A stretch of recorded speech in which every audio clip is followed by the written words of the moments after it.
जय माता दी। नमस्कार दर्शकों, मैं शिवप्रिया सिंह आप सभी का स्वागत करती हूँ श्रेष्ठ भारत के इस विशेष कार्यक्रम में। जैसे कि आप सभी को पता है कि नवरात्रि शुरू हो चुकी है और आज नवरात्रि का छठवां दिन है। छठवां दिन माँ कात्यायनी को समर्पित होता है। तो आज इस कार्यक्रम में हम चर्चा करने वाले हैं माँ कात्यायनी के ऊपर और विस्तार में जानने की कोशिश करेंगे कि माँ कात्यायनी की पूजा किस प्रकार की जाती है और हमें किन बातों का विशेष रूप से ध्यान देना चाहिए। इन सब विषयों पर चर्चा करने के लिए इस वक्त हमारे साथ स्टूडियो में मौजूद हैं पंडित नरेश नारायण वशिष्ठ जी। पंडित जी, आपका बहुत बहुत स्वागत है हमारे इस कार्यक्रम में। नमस्कार। और हमेशा की तरह मेरा सबसे पहला सवाल आपसे यही है कि हमें माता की पूजा अर्चना किस प्रकार करनी चाहिए। स्पेशली मैं अगर बात करूं माँ कात्यायनी की, तो विशेष रूप से मैं उनके बारे में जानना चाहूंगी। माँ कात्यायनी, कात्यायन ऋषि ने प्रार्थना करी, आह्वान किया और एक पुत्री की कामना करी और वो पुत्री उनको सर्वगुण पुत्री उनको उत्पन्न हुई और वो थी कात्यायनी। क्योंकि कात्यायन ऋषि के यहाँ पैदा हुई थी इसलिए उसका कात्यायनी नाम रखा गया। वो बल से परिपूर्ण थी। पहली बार माँ ने शस्त्र धारण करे। स्कंद माता ज्ञान की थी। ये शास्त्र के साथ शस्त्र की भी थी। पूर्ण रूप से विकसित, महिषासुर को मारने वाली, उसको हराने वाली भी कात्यायनी थी। कात्यायनी वो देवी है जो आपको बल देती है, आपको ताकत देती है, आपको हिम्मत देती है। किसी भी परिस्थिति में आपको एक ऊंचाई पर ले जाकर आपके उद्देश्य को पूर्ण करती है।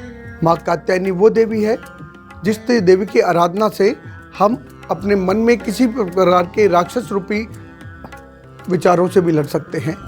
तो वो राक्षस कौन होता है जो हमें दुख देता है?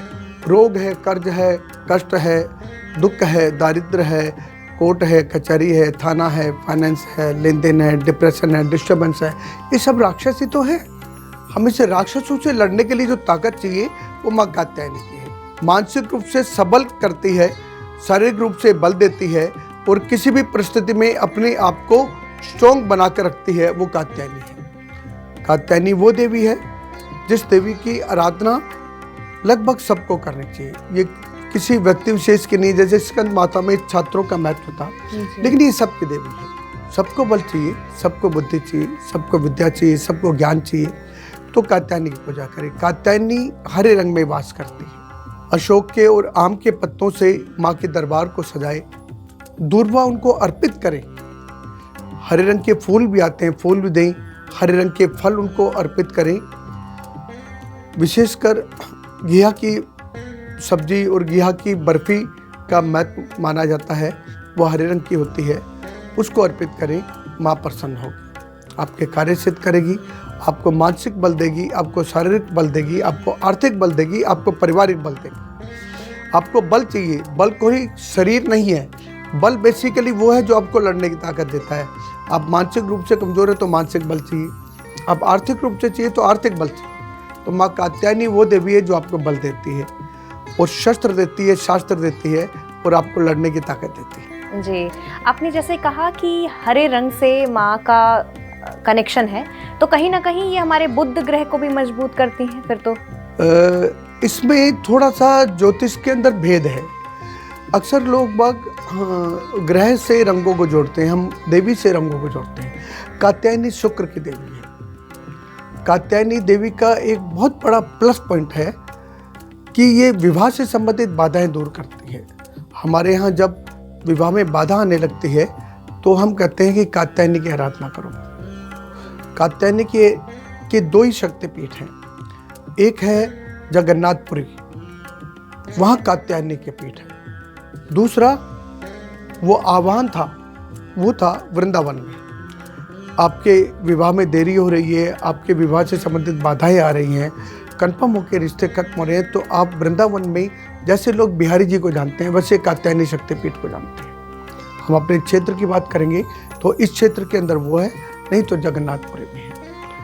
गोपियों के आह्वान पर वहाँ पर कात्यायनी ने अपने आप को स्थापित किया था। तो कात्यायनी के मंदिर में जाकर उनको मनाना, वहाँ पर विशेष पूजा है। वहाँ लाल रंग के अनार का, लाल रंग के अनार का, पेड़े का, लाल रंग के पुष्प की माला का महत्व है। वो उस देवी को अर्पित किया जाए। एक नारियल लें, लाल रंग का अनार लें जिसकी आउटलुक लाल होनी चाहिए, लाल रंग के फूलों की माला लें, पेड़े का भोग लगाएं और उसको बेट अर्पित करें और माँ को प्रार्थना करें वृंदावन जाकर कि आप हमारा कार्य सिद्ध करो, हम आपको दोबारा भेंट चढ़ाने आएंगे। जी, तो दर्शकों, अगर आपके पास भी कोई विवाह से जुड़ी हुई कोई समस्या है, आपके आस पड़ोस में भी किसी को अगर विवाह से जुड़ी कोई समस्या है, तो आप उन्हें सजेस्ट कर सकते हैं कि वो माँ कात्यायनी की पूजा अर्चना करें। जैसे कि नारायण जी ने बताया कि 2 स्थान हैं, एक वृंदावन में है और एक जगन्नाथपुरी में है, तो आप माता के दर्शन करके उनका आशीर्वाद प्राप्त कर सकते हैं और विवाह से जुड़ी किसी भी समस्या का समाधान वहां पा सकते हैं। तो मेरा आखिरी सवाल आपसे जो रहेगा वो ये है नारायण जी कि जब हम माँ कात्यायनी की पूजा करते हैं तो उस वक्त हमें किन बातों का विशेष ध्यान देना चाहिए कि ये गलती हमसे ना हो?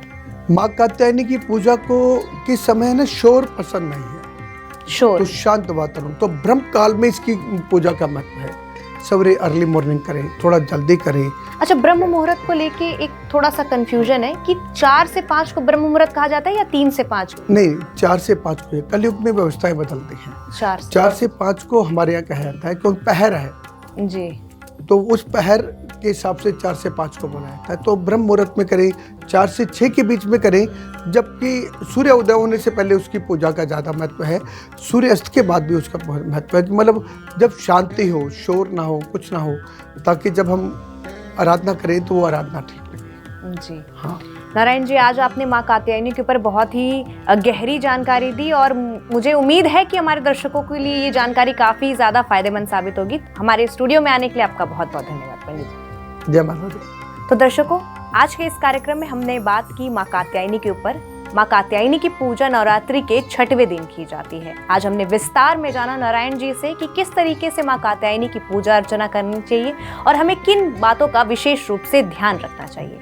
हमारे आज के इस कार्यक्रम में बस इतना ही। बाकी के खबरों के लिए देखते रहिए श्रेष्ठ भारत। मुझे दीजिए इजाजत, नमस्कार। श्रेष्ठ भारत पर खबरों से जुड़े रहने के लिए चैनल को सब्सक्राइब करें, बेल आइकन दबाएं और देखते रहें श्रेष्ठ भारत।